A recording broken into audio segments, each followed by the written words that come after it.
Hello, I am Davina, and hello to all of you, very bold, beautiful, brilliant, and evolving souls. Today, I'm going to talk about the stages of coming out of denial. But before I begin that, just want to remind you that if this video is helpful to you and you think it might be helpful to others, please share on your social media. And if you're able and you would like to give a donation, I do have a link below that you can donate. So thank you very much for those people who have donated. It is much appreciated, and yes.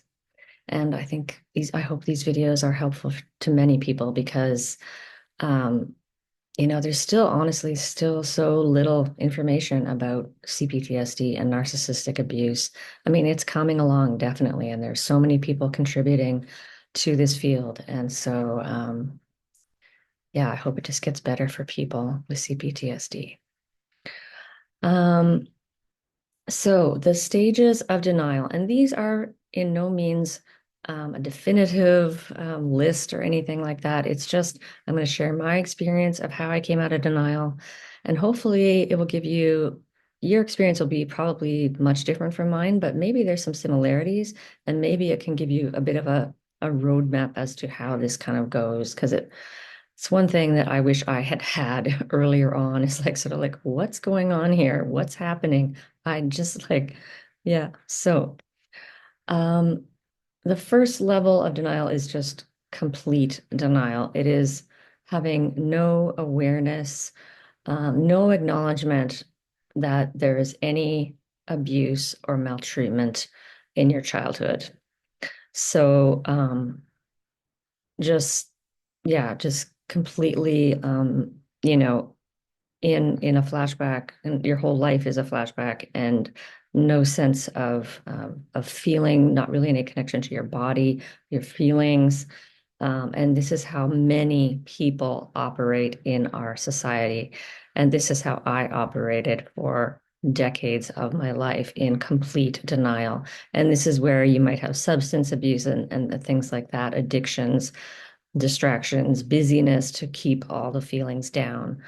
That is a stage of complete denial of childhood abuse and trauma that we all go through to some extent. Um, and it's important to forgive yourself for being in denial, because it was a survival mechanism that got you through that horrific experience, and it was horrific. Um, So it's important to also bring forgiveness to yourself for living in that state of denial. And it is excruciating coming out of denial. It absolutely is. So, um, yeah, also bring a lot of gentleness and compassion. So the second part is where the awakening kind of starts to happen. For me, this is where I started to have an inkling, a sense that something was wrong. Um, like something wasn't just quite right. Like when I spoke to my parents and I started having feelings in my relationship, like I wanted more, I wanted something different, and I couldn't even really articulate at that time what it was. It was just a sense that um, a small sort of frustration started to arise. And what else did I write here? Yeah, it's starting to realize that your parents aren't perfect. Um, that they weren't this, fantasy image family that you had believed for so long. And the third one for me was when the frustration started growing. And this is also when I started to have a lot of confusion as to really like what's going on here. Like I started noticing that other people's behaviors were causing me pain and hurting me. Um, but at that time, I was still stuck in that. It was kind of a sense of disbelief, like this can't be happening. This shouldn't be happening. This person shouldn't be saying this to me right now. Or I can't believe my mother did that. Or I can't believe my friend is not doing this or whatever it is. So in this part was when I started thinking like, am I crazy? I remember asking myself a lot, like, am I crazy here? Am I too sensitive? Am I overreacting to these things? Like, what's going on here? It was a real sense of yeah, kind of disbelief, but yet still this sense of like, this is not the way it's supposed to be, right? Um, so that denial again is lifting a little bit more. Number four, and I think I have eight here, so hang in there. Number four is when I started to see more clearly how these behaviors were hurting me.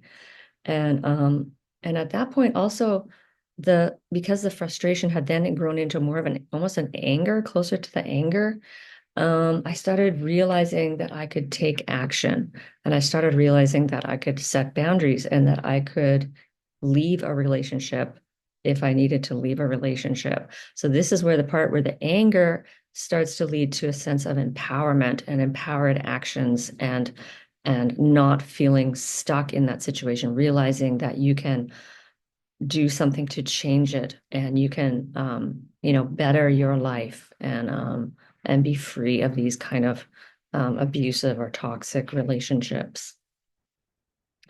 The fifth one is for me again where I started to understand more deeply what emotional abuse was. This was a part where I started doing a lot of research. um, I read Pete Walker's book and it all started like coming together like connect the dots. It was sort of like things started to make more sense to me. And I started to understand the more of the impact that my parents' abuse had on me.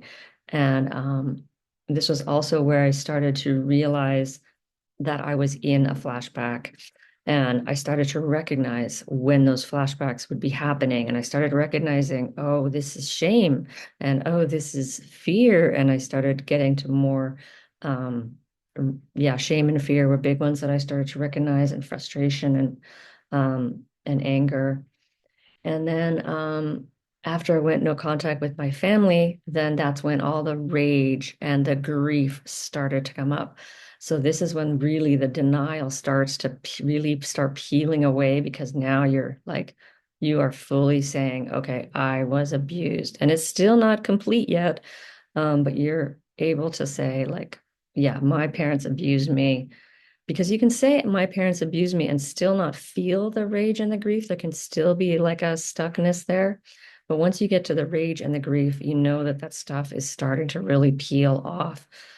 And when this happens is by getting yourself safe, or at least in my experience, that's what happens when you get yourself safe, is the rage and the grief. And the healing really starts to roll and really get intense. And it actually, as I say, it gets worse before it gets better. It actually does get worse, or it gets more intense, more painful. And I found like just more and more painful. Um, so number six, as I healed, I became just more and more aware of the severity of the emotional abuse. And little by little, I was starting to not minimize it as much, going like, okay, no, this emotional abuse was severe. And there's still like, even now today, there's still just that little voice saying, oh, but physical abuse is worse or sexual abuse is worse. And you cannot compare these things, because all kinds of abuse, essentially the root of it is emotional abuse. You're psychologically raping a person. You're taking away their identity, their integrity, and it is a very like cruel, cruel thing to do to a person. Um, so this is where, yeah, there started to be a lot more emotional pain, a lot more intense emotional pain. And I started to realize, oh, I'm always in a flashback, like all day, all night. Even when I wake up at night, I wake up, I'm in freeze. I wake up again, I'm in flop. all the time. And again, I don't know if this is true for all people. Everybody's healing experience is different, but this for me was a real, like, kind of a game changer to realize, like, and to start like really acknowledging, oh, I'm in a flashback, and this is still difficult for me. And I shouldn't say still, because it's just, this is the process. It's very difficult to like name that you're in a flashback, to really fully acknowledge that I am re-experiencing my childhood hell. Um, this takes a lot of work. So in this stage, yeah, you know, really recognizing the tremendous negative impact that this had on your development, on your life, um, on your well-being, on your integrity, like the full impact starts setting in. And as I said, there's still can be those pieces of self-blame um, that happen. And like I said, like it can still be like, well, there's this tiny, tiny voice that says, well, maybe it was mean just a little bit. And those can be so subtle and so insidious that you don't even know they're there. Um, Number 7, this is when you become even more like just fully aware of the abuse you endured as a child. There's sort of like no more questions about it. Like you are like, this happened to me and not somebody else. This happened to me.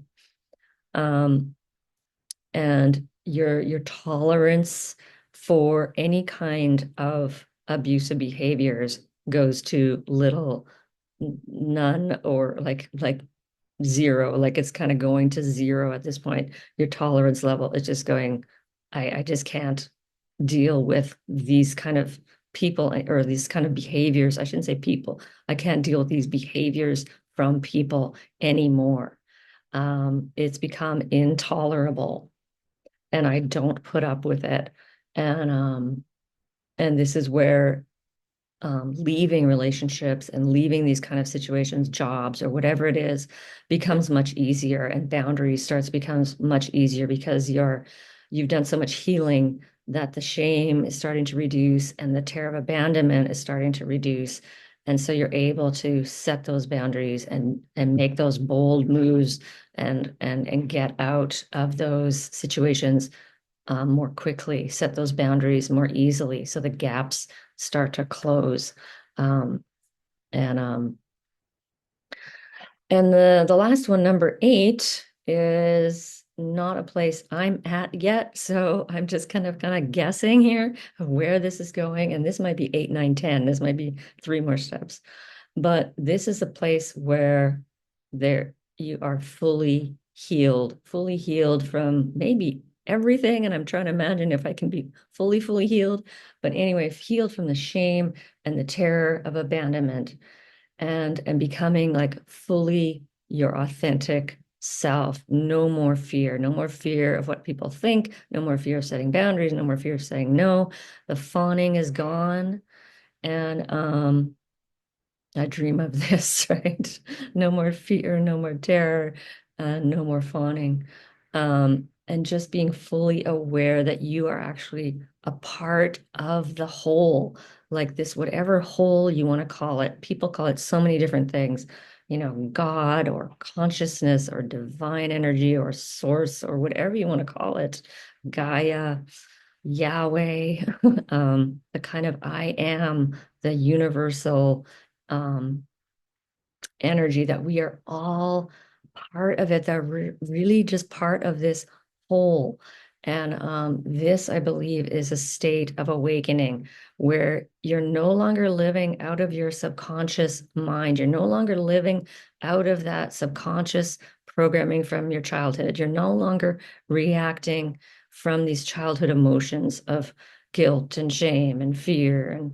And you're now fully conscious, fully present in your body, and your experience. There's no more flashbacks. There's no more, there's no more of these dysregulated You might still be dysregulated, I suppose, but none of these, no more flashbacks. So you're fully in the present, embodied, and living, really fully living. And I imagine, as I said, this might be again several more stages for all I know. But this is, I think, the place that this goes to. I'm still like at maybe number six. I'm getting there. I'm getting to number seven, I think. Um, and again, this is just to sort of help you get an idea or a roadmap. Um, and I hope that helps a little bit. We're going from denial and subconscious living, unconscious living to awakened and conscious living.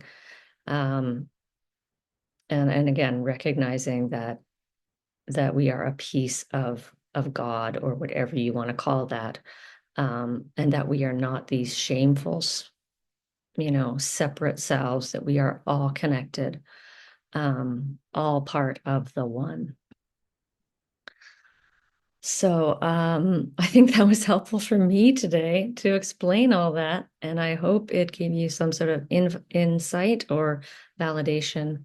And as always, I am wishing you so many blessings on this extremely hard and painful journey of healing and awakening. It takes so much courage and strength and tenacity and determination and patience.